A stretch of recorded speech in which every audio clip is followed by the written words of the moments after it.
साथ में आपका मनोरंजन भी खूब हुआ होगा। आप में से कुछ लोग मुझे जानते हैं और कुछ लोग नहीं जानते, लेकिन मैं आज यहाँ आपको अपने बारे में बताने के लिए नहीं आया हूँ। मैं कौन हूँ ये इम्पोर्टेंट भी नहीं है, लेकिन ये स्कूल इम्पोर्टेंट है। इसलिए मैं आपके सिर्फ 2 मिनट चाहूँगा इस स्कूल के बारे में कुछ बताने के लिए। हम लोगों ने इस स्कूल को 2018 में 6 लोगों और सिर्फ 2 कमरों से शुरू किया था, और आज ईश्वर की कृपा से 3 मंजिल में हम 36 लोगों की टीम काम कर रही है। लेकिन यहाँ तक के इस सफर में एक कोरोना महामारी आई जिसने पूरी दुनिया पे असर डाला, और हम भी कोई अनोखे नहीं थे जो इससे बचे हों। लेकिन यहाँ उपस्थित आप पेरेंट्स के विश्वास और मेरे स्टाफ के सहयोग और लगन से ही हम उस कठिन समय से निकल पाए। और आज जब कभी भी उस कोरोना समय का ख्याल आता है तो मैं सिर्फ ऊपर वाले को इस बात का धन्यवाद देता हूँ कि हमसे जुड़े, उस स्कूल से जुड़े हर स्टाफ मेंबर, हर स्टूडेंट के इमीडिएट फैमिली मेंबर्स सुरक्षित रहे, उनको कुछ नहीं हुआ। इससे ये यकीन होता था कि हम सब एक साथ सही दिशा में सही सोच के साथ बढ़ रहे थे। और आज लोग love and care public school को जानने लगे हैं, and they talk about the quality we offer to our students just like the name of this school which is love and care public school. इससे ये समझ आता है कि हम आज भी एक साथ सही दिशा में और सही सोच के साथ आगे बढ़ रहे हैं। इस पूरी कामयाबी के लिए किसी एक को श्रेय नहीं दिया जा सकता।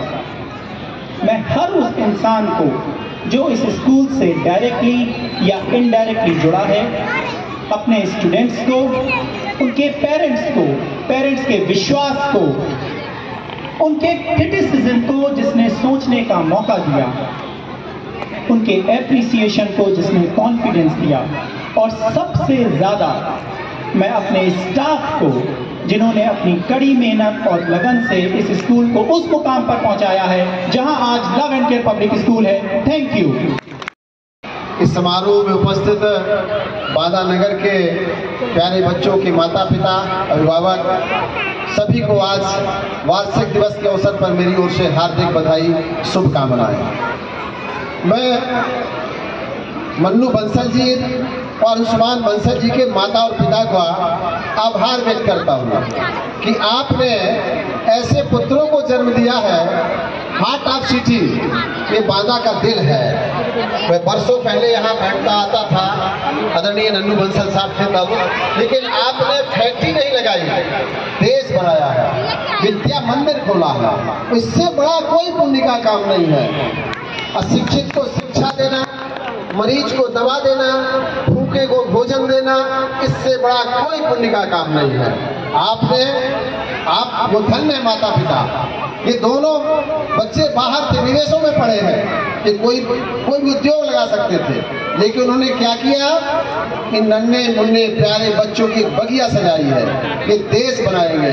मैं ज्यादा बात नहीं कहूँगा, तमाम सारे मित्र मुझको सुनना चाहते थे, आज कहने का समय नहीं है। श्याम जी हमारे मित्र हैं, सचिन भाई हमारे मित्र हैं, और तमाम सारे मीडिया के साथी यहाँ पर है, अभिभावक हैं। ये बच्चों के उत्साह उल्लास का समय है। लेकिन थोड़ी सी बात कह करके बुंदेली जी मैं अपनी बात खत्म करूंगा। इस सृष्टि में माँ से बड़ा कोई नहीं है। इस दुनिया में सबसे पूज्य कोई है तो माँ है, और उनके पास पिता है। माँ के दिल में, माँ जो गीले में सोती है और सूखे में सुलाती है, उसका ध्यान रखिए, उसकी आंखों में कभी आंसू नहीं आना चाहिए। पिता जो रात दिन मेहनत करता है, आपके सपने देखता है, और पिता सदैव चाहता है कि मेरा पुत्र मुझसे बड़ा बने। मैं वो चाहता है, माँ और पिता की इच्छा होती है कि मेरे और पुत्र और पुत्री मुझसे बड़ा नाम करें और मैं अपने बेटे के नाम से जाना जाऊं। इसी तरह शिक्षक, इस समाज में शिक्षक अपने से बड़ा बनाता है और सच्चा दोस्त अपने से बड़ा बनाता है। आज मैं आपसे वादा के नगर के सभी संप्रांतजन है, ये विद्यालय आपका है, इसको आगे बढ़ाना है, ये डिग्री कॉलेज बने, इंटर कॉलेज बने और आगे ये दोनों भाई जिस तरीके से मिल करके उनकी धर्मपत्नी, उन्होंने मन में एक भाव था अपने बच्चे के लिए। जब मैंने सुन रहा था कोई ब्रांच मैनेजर साहब कह रहे थे उनका बेटा रोज पैर छूता है, अरे माँ के पैरों में तो जन्नत है, माँ से बड़ा कोई नहीं है, मेरी माँ कहा करती थी। राम एक क्षत्रिय कुल में पैदा हुआ लड़का, पिता के वचन मानता है, भगवान बन जाता है। ध्रुव माँ की बात मानकर अमर हो जाते हैं। श्रवण कुमार माता और पिता को परिक्रमा करके अमर हो जाते हैं। श्री गणेश जिनका धड़ अलग है, सर अलग है और माता पिता की परिक्रमा करके प्रथम देवता बन जाते हैं। इसलिए आज सब समाज में वृद्धाश्रम नहीं होने चाहिए, माता पिता की सेवा करिए। माँ वो देवी है कि आपके 9 माह के आने के पहले भूख भोजन नींद त्याग देती है। धरती पर आते हैं तब पिता आपका स्वागत करता है। आपको दाई बाबा नाना नानी बहन भाई परिवार यही तो संस्कार है और इसी को जोड़ना है। पानी और पेड़ के लिए मैं बात करता हूँ। कल भी मैंने जैन समाज के कार्यक्रम में ये बात कही थी, देश भर में घूमता हूँ, पेड़ पानी चिल्लाता हूँ। वैसे राजनीतिक मंचों में मेरी आप नहीं उपस्थिति नहीं देखते हैं और ऐसा नहीं है कोई मैं परहेज करता हूँ, लेकिन हाँ मैं अपने काम में मस्त रहता हूँ। जैसे दोनों भाई हमारे बंसल जी लगे रहते हैं, 33 वर्षों में किसी बांदा के राजनीतिक व्यक्ति घर नहीं गया, न सांसद न विधायक न एमपी न एमएलए नगर पालिका अध्यक्ष, कभी नहीं घर गया। मैं ऐसे चलते फिरते दिन भर पैदल घूमता हूँ, पेड़ पानी चिल्लाता हूँ, पेड़ लगाओ पानी बचाओ, क्योंकि पानी बनाया नहीं जा सकता, केवल बचाया जा सकता है। आज आप सब लोगों ने जिस तरह से बच्चों ने, छोटे छोटे बच्चे कितनी बढ़िया क्या संदेश दे रहे थे, हमें बच्चों से सीखना चाहिए। और आपने मुझे बुलाया, मैं तो रोज कहीं ना कहीं देश भर में भ्रमण करता रहता हूँ। न कोई मेरी एनजीओ है, न संस्था है, न कार्यालय है, न ऑफिस है, कुछ भी नहीं है, न मैंने कोई अनुदान लिया है। लेकिन ये जो स्थान है ये बड़ा पवित्र स्थान है, यहाँ बड़े बड़े लोग इस स्थान पर आए हैं। मैं एक बार पुनः आदरणीय बंसल जी के माता पिता का अभिनंदन करता हूँ, प्रणाम करता हूँ कि धन्य है आपने कैसे संस्कार दिए, इतने सुंदर संस्कार अपने बच्चों को दिए हैं। उन्होंने विद्यालय खोला है, वो फैक्ट्री लगा सकते थे, लोग तो पैसा कमाना चाहते हैं। ये स्थान ऐसा है कि यहाँ तो 10 लाख रुपए महीना मिलता है अगर आप यहाँ पर एक मार्केट बनाते हैं, लेकिन आपने क्या बनाया, विद्या का मंदिर बनाया।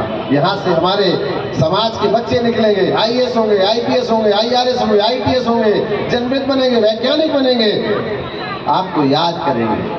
आपने अच्छा काम किया है, मेरी ओर से आपको वंदन अभिनंदन, और आपने मुझे बुलाया है, मैं इसके लिए आपको धन्यवाद देता हूँ। निकट भविष्य में मैं पानी के विषय में एक दिन आऊँगा, अलग से बच्चों के साथ संवाद करूँगा, बैठूँगा।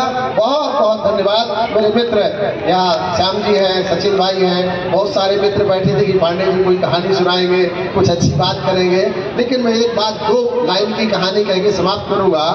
एक जंगल में आग लग गई थी और उस आग में जब आग लगी तो शेर चीता हाथी सारे भागने लगे। एक चिड़िया अपनी चोंच से उस आग को बुझाने के लिए पानी डाल रही थी, जैसे ये दोनों भाई डाल रहे हैं शिक्षा करके। और हाथी ने पूछा, बहन क्या तुम्हारी चोंच के पानी से आग बुझ जाएगी? तो चिड़िया कहती है, हाथी भैया हर चीज का इतिहास लिखा जाता है, ये बाबूलाल चौराहा है, इसका भी एक अपना इतिहास है, इतिहास लिखा जाएगा। और जंगल का इतिहास जब लिखा जाएगा तो उसमें क्या लिखा जाएगा? मेरा नाम भागने वालों में नहीं लिखा जाएगा, मेरा नाम आग बुझाने वालों में लिखा जाएगा। और मैं तुमसे भी निवेदन करती हूँ हाथी भैया कि तुम्हारी सूढ़ बड़ी है, अगर तुम पानी डालना शुरू करोगे तो आग जल्दी बुझ जाएगी। इसलिए आपने जो यज्ञ जलाया है, दीपक जलाया है, ज्ञान यज्ञ जलाया है, मुझे पद्मश्री मुझे नहीं पता था, बुंदेलखंड की सेवा की पहली पद्मश्री है। मुझे नहीं पता कि मुझे इतना बड़ा सम्मान मिलेगा, लेकिन मेरी पूज्य माता को इस बात का मेरे ऊपर आशीर्वाद था। वो कहती थी चलते रहो, अच्छे काम में बाधाएं आती हैं, अच्छे कामों में दिक्कतें आती हैं, आपको उत्साहित किया जाएगा, अपमानित किया जाएगा, परेशान किया जाएगा, डरना नहीं है। इसके आगे तो जीत है। परीक्षा होती है, हर एग्जाम की, आईएएस की परीक्षा है, आईपीएस की परीक्षा है, तो सामाजिक कार्यकर्ता की परीक्षा क्यों नहीं है? आप विद्यालय में इतना सुंदर जो आपने वातावरण दिया, कि शिक्षक जो यहाँ पढ़ाती है उनका भी धन्यवाद, जो यहाँ काम कर रहे हैं उनका भी धन्यवाद। आपने 36 परिवारों का परिवार चला रहे हैं। मन्नू भैया बहुत बड़ा काम कर रहे हैं। मेरी ओर से बहुत बहुत बधाई, धन्यवाद।